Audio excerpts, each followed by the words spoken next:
Bonjour à tous et bienvenue dans notre émission de 8 heures en direct du CES 2025. Ce matin, je vous invite à découvrir une innovation fascinante signée Enchanted Tools, Mirokai, un robot compagnon qui mêle fonctionnalité et émotion. Imaginez un robot capable de collaborer avec vous, de comprendre vos besoins et de rendre vos journées plus agréables. Mirokai, c'est l'avenir de l'interaction homme-machine et nous allons plonger ensemble dans son univers unique. Mirokai n'est pas un robot comme les autres. Conçu par Enchanted Tools, il est pensé pour évoluer dans des environnements variés, du bureau à l'hôpital, en passant par les commerces. Voici ce qui le rend unique. 1. Une interaction naturelle. Grâce à une IA avancée, Mirokai comprend et répond aux besoins des utilisateurs avec fluidité, en utilisant des expressions faciales et des mouvements réalistes. 2. Un assistant multitâche. Que ce soit pour guider des visiteurs, transporter des objets ou simplement apporter une présence rassurante, Mirokai s'adapte à chaque situation. 3. Un design inspirant, conçu pour être chaleureux et accessible, il crée un lien émotionnel avec ses utilisateurs, rendant la technologie plus humaine. Pour mieux comprendre l'impact et les ambitions d'Enchanted Tools, écoutons Blaise, en charge des ventes, qui partage sa vision sur cette innovation et son rôle au sein du CES 2025. Donc je suis Blaise d'Enchanted Tools. Vous avez ici le premier robot social du monde. On est assez fiers de pouvoir dire ça. Mais en fait, la majorité des robots humanoïdes qu'on voit aujourd'hui sur le marché, c'est des robots humanoïdes qui sont là pour aider les entreprises à réduire les coûts. Nous, on est là pour aider les entreprises à faire des revenus additionnels. Donc en fait, on améliore l'expérience patient, l'expérience client, l'expérience utilisateur, l'expérience résident pour des EHPAD. Donc on est dans la santé, dans le retail, le commerce de détail. Les EHPAD, les lieux qui accueillent du public de manière générale, le divertissement, c'est-à-dire que vous pouvez nous voir dans des hôpitaux en France, aux États-Unis, chez des orthodontistes à New York.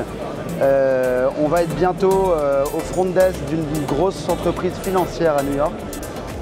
Et donc c'est des robots qui déplacent des objets, donc attrapent, déplacent des objets et les amènent d'un point à un point B, qui se déplacent eux-mêmes et évitent des obstacles et qui interagissent beaucoup. Donc là on peut se faire une petite interaction pour regarder. Et il est en anglais aujourd'hui. Hello Mirokai, can you hear me? Yes, I can hear you loud and clear. And what are you doing here with us at the CES? I'm here to make your experience delightful by assisting you and answering any questions you might have.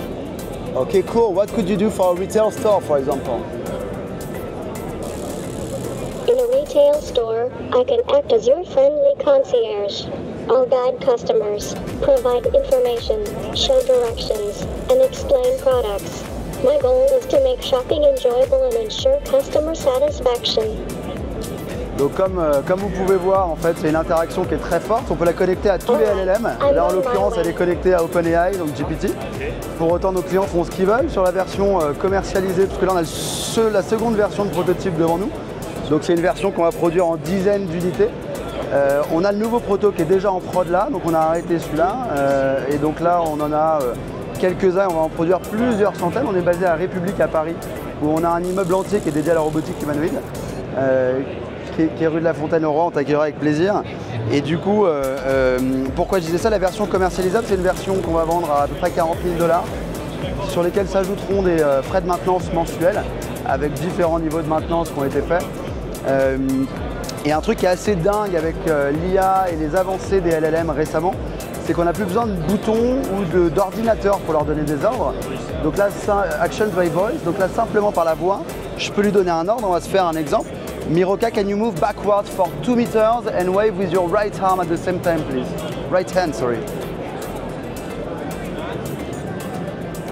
Donc évidemment, elle réfléchit un peu, mais voilà, elle est en train de le faire. Et elle recule. Et donc ça, c'est assez nouveau et assez impressionnant. Can you move now forward for 2 meters, please, and come back to us?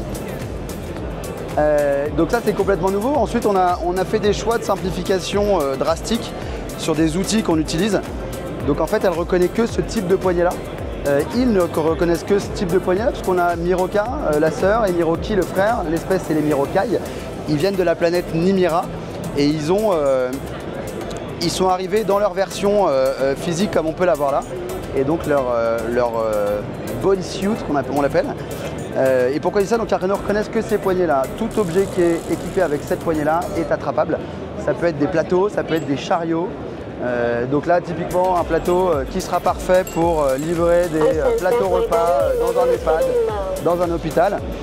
Simplement, elle, quand elle graspe un objet qui a une poignée, elle ne sait pas forcément ce que c'est, parce qu'elle ne reconnaît pas forcément.